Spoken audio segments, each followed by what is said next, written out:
i perquè avui tenim una nova trobada del món friki, tenim una nova trobada de la secció del nou món digital amb el Carles Mateo, Catalana Irlanda. Benvingut, com va? Hola, molt bé, amb molta calor, perquè segueixo per aquí, en aquest cas estic a la platja, gaudint i passant molta calor. Allà dalt no tinc tanta calor. Sí, la veritat que sí, a Catalunya fa moltíssima calor aquesta setmana, però justament en primer lloc a veure quina samarreta portes avui. Oh, aquesta és una samarreta que m'agrada moltíssim, que és del Monstre de les Galetes, i diu Wanted, i diu bé, que hi ha una recompensa $1.000.000 per menjar galetes i tal. No? M'agrada molt. Una... M'agradaria que fos real. Jo guanyaria segur.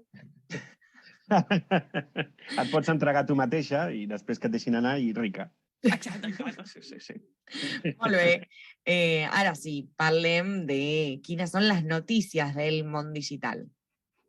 Sí, avui volia destacar, així com la setmana passada parlàvem d'una orella que s'havia imprès amb cèl·lules del propi pacient, amb una impressora 3D, aquest cop s'ha imprès amb impressores 3D i cèl·lules també del pacient un teixit que és capaç de funcionar com fibres del cor i llavors reparar parts del cor danyades. I és capaç de contraure's, igual que ho faria el teixit del cor. No és un cor sencer, però per gent que té el cor malmès li permet recuperar la funcionalitat. Una mica semblant al marcapassos.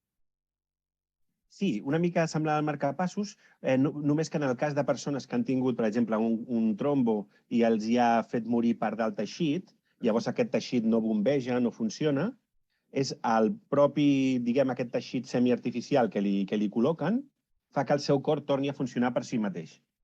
És a dir, i el cor es pot recuperar, sí. Molt interessant aquesta dada. I com la setmana abans, no? Molt increïble com avança i com s'obre les impressores i les impressions 3D no només a la tecnologia, sinó també al món de la salut i altres.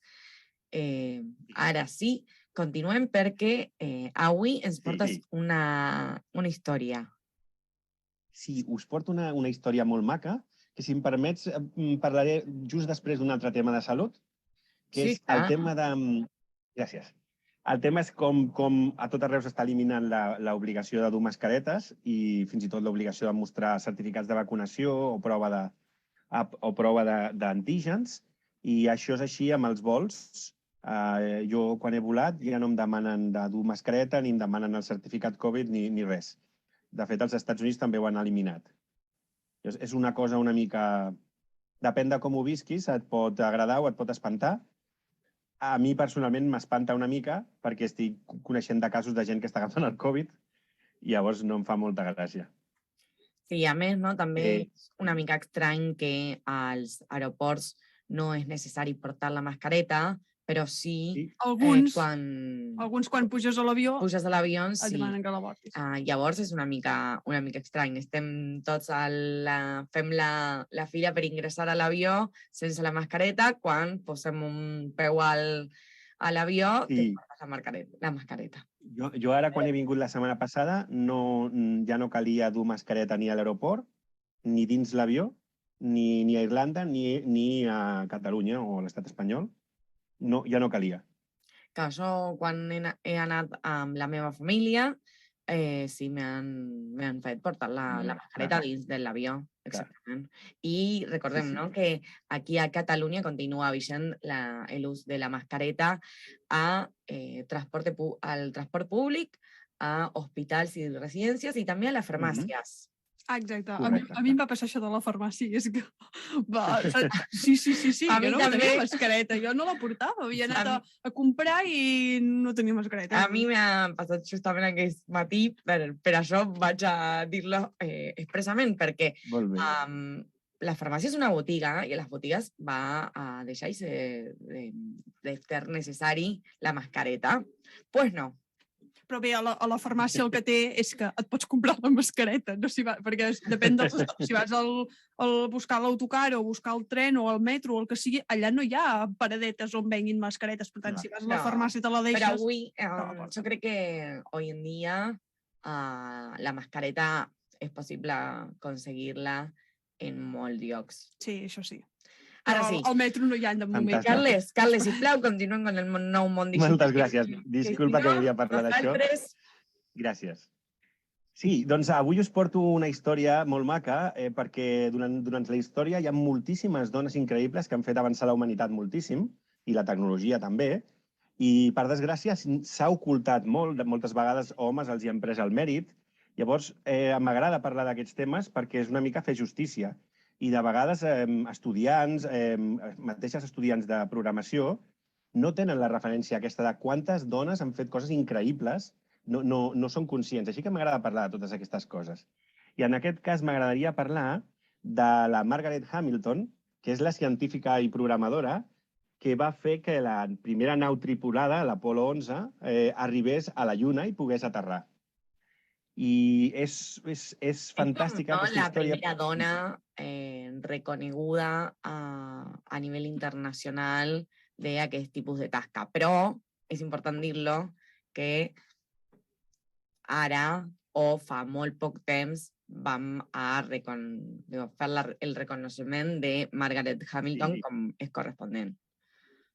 Sí, s'ha de reconegut i fins i tot la NASA ha fet un joc amb Lego de dones a l'espai, dones de la NASA, on surt ella i la primera pilot de raça negra que van a l'espai i està molt bé. És un joc de Lego que està esgotat. Jo el volia comprar però no l'he pogut trobar perquè està esgotat a Amazon. No sé si per una altra via es podrà comprar. I aquesta dona realment va obrir camí d'una manera increïble perquè en aquella època, era el 1969,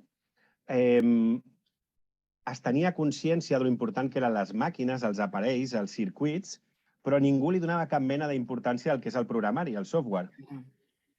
I ella, que havia après de manera autodidacta, en aquell moment no hi havia estudis de computer science, de programació, ella havia après de manera autodidacta, va haver de lluitar amb tots els seus managers que deien això no és important, no et preocupis, i ella es va esmerçar moltíssim en fer i controlar tota mena d'esdeveniments que podien passar, problemes que hi podien haver mentre estaven la nau en el viatge o aterrant, i gràcies a això va salvar la missió, perquè resulta que en un moment donat, quan estaven a 3 minuts d'aterrar, la tripulació va cometre un error, que és que va activar uns sensors que eren molt poc importants, i com els processadors d'aquella època eren tan poc potents que un mòbil d'avui en dia són moltíssimes vegades més potents que la màquina que va dur la tripulació a la Lluna, doncs en activar aquests sensors es va saturar tota la circuiteria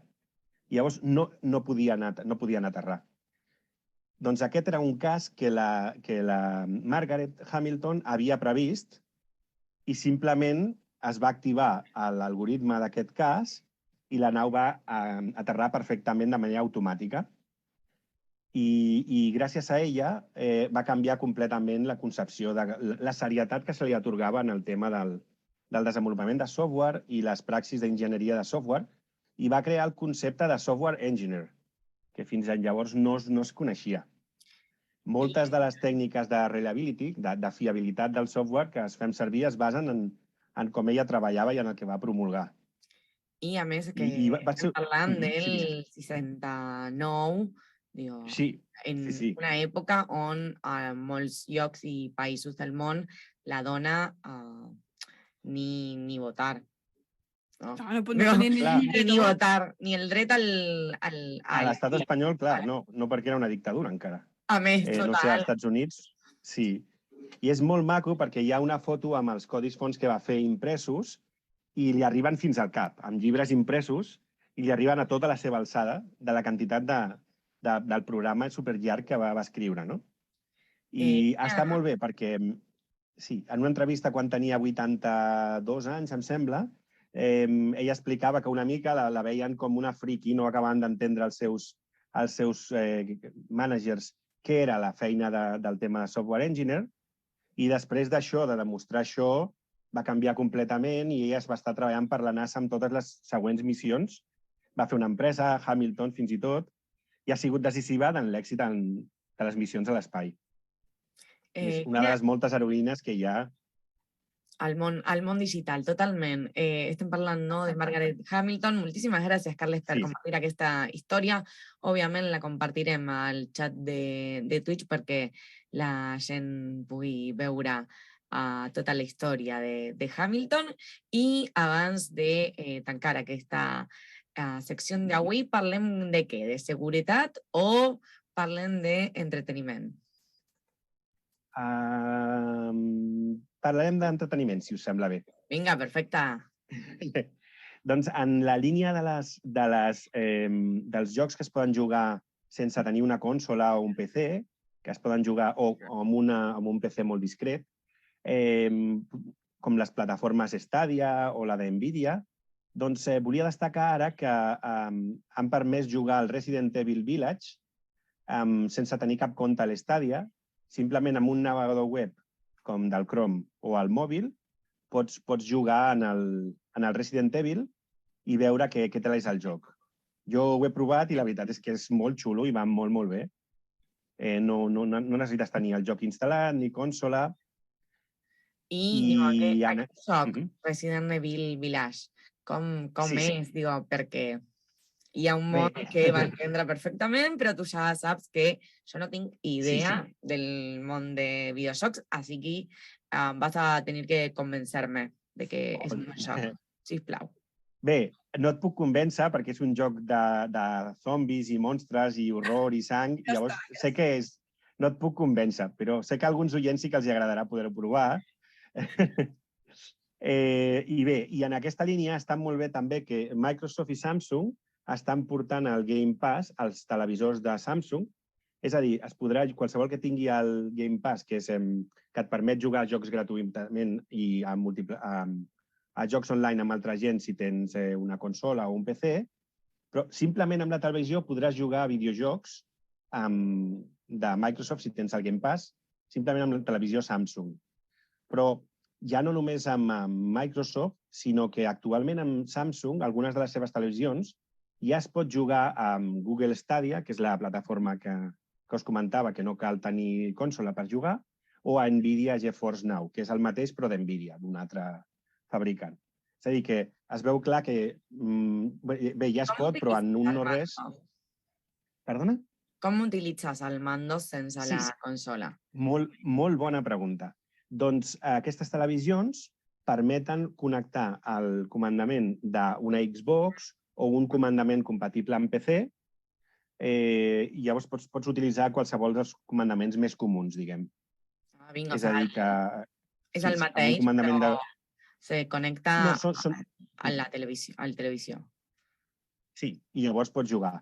La veritat és que això serà una revolució, perquè quan la gent ja no necessita consoles, ja simplement amb la televisió ja pot jugar, això farà un boom i arribarà a molta gent que era una barrera, el preu d'una consola de 500 euros doncs era una barrera. PlayStation va tenir que renovar-se, crec. Bé, sí, però ells tenen un servei que es diu PlayStation Now, també, que es permet fer això. El que passa és que fins ara només es pot jugar amb jocs de PlayStation 4. Però sé que estan preparant el mateix amb la 5. Buah. I una cosa, una de les innovacions també que m'agraden molt amb el tema dels videojocs són les ulleres de realitat virtual. I tant. Has tocat una peça ara fantàstica. Són absolutament meravelloses. Jo he pogut jugar amb jocs de realitat virtual amb els cascos i els comandaments que tens a les mans i és absolutament brutal, és immersiu. A més, fas esport també, que dèiem que ens agrada. Al moure't també fas esport. Però jugar un joc de zombis... Bé, Mariel no li agraden els zombis. Jugar un joc, per exemple, de naus espacials que et tiren làser, si tu tens un escut virtual i una espasa i vas movent i pots disparar, és absolutament divertidíssim. Jo crec que el més divertit d'aquesta situació és la gent que està fora de la teva realitat virtual, veient com tu vas a fer moviments estranys a la nada i Jo crec que aquesta és la millor part. Jo tinc un vídeo, jo mirant un vídeo de... Se suposava que jo estava sota del mar i veia meduses, taurons i m'espantaven i no sé què. I a les meves amigues no se'ls acut res més que gravar-me quan hi havia els espans i els vots que feia. I clar, t'imagines que tens a la persona una mica més a prop i llavors està més lluny i fas així, bueno, un moviment. Sí, la veritat que aquest tipus de jocs m'agraden més que... Però vigila que et pots marejar. És a dir, no sé, Carles, tu la primera vegada que les vas provar aquestes ulleres, si et vas marejar. Jo no em vaig marejar, però al cap de 15-20 minuts sí. Al cap de 15-20 minuts ja notava un cert cansament. Es poden ajustar els paràmetres, perquè es pot ajustar els paràmetres de freqüència de refresc, els angles de visionat, perquè segons quines persones hi va millor uns angles més oberts o menys oberts. Això es pot ajustar. Si trobes el teu equilibri, està molt, molt bé. Molt bé, m'agrada. Aquesta sí m'agrada més que els jocs normal. Sí, i és increïble el cervell humà perquè un dels jocs, per exemple, que vaig provar, et pugen amb un ascensor a una alçada com d'un edifici de diversos pisos i llavors fas un pas endavant i és com que caus. I t'asseguro que les reaccions físiques que tens és com si estiguessis caient. El cervell s'ho creu. És molt, molt jo la primera vegada que ho vaig provar em marejava. No marejar-me així, però sí que estava com desorientada. També és normal. Sí, a més que no estem acostumbrats a aquest tipus de visió. Ja crec que, a més, molta gent va a començar a utilitzar ulleres per al dispositiu. Realitat augmentada. No, ulleres, digo, per utilitzar davant de l'ordinador, de la televisió, perquè estem moltes hores davant de les pantalles i crec que aquesta és una situació que comencem a tenir en compte recent ara. Això és un tema molt interessant i amb això puc donar un truc que pot ajudar una mica a la gent. Sí, hi ha un truc que li diuen el 20-20-20, que és per cada 20 minuts que estiguis mirant la pantalla, enfoca durant 20 segons a una cosa que estigui a 20 metres o més. Jo normalment ho feia en una hora, cada hora una pausa i enfocar un minut o dos a un objecte llunyà, però la veritat és que el tema del 20-20-20 és molt fàcil de recordar. I a més que hi ha apps per al mòbil que van fer-te un recordatori cada 20... per fer la pausa, sí. Sí, exactament. Aquí a la ràdio, la veritat que no sé com podríem aplicar-lo, però lo intentarem, Carles Mateo. Una petita informació més per tancar, Carles, i ens trobarem la setmana que ve. Molt bé. Doncs porto una cosa graciosa, i és que bé, com a la Caral li va agradar molt el joc de simular un gat, que portes un gat, hi ha un joc graciós també, que és bastant irreverent, que és el Goat Simulator, que és simules una cabra, portes una cabra. I llavors, ara sortirà el Goat Simulator 3 i és bastant gamberro, no? Pots fer, anava a dir cabronades, no sé si ho podem dir això a la ràdio. Pots fer cabrades. I llavors és un joc que he posat també el vídeo a la pàgina i podeu veure una mica trastades que pots fer com sent un goat, no? Una cabra. Caral ja està anant a fer la prova. Carles Mateo, moltíssimes gràcies i a vosaltres. Farem les proves d'aquestes dades que vas a portar-nos avui i ens trobarem el dilluns que ve per més secció del nou món digital. Que tingueu molt bon dia.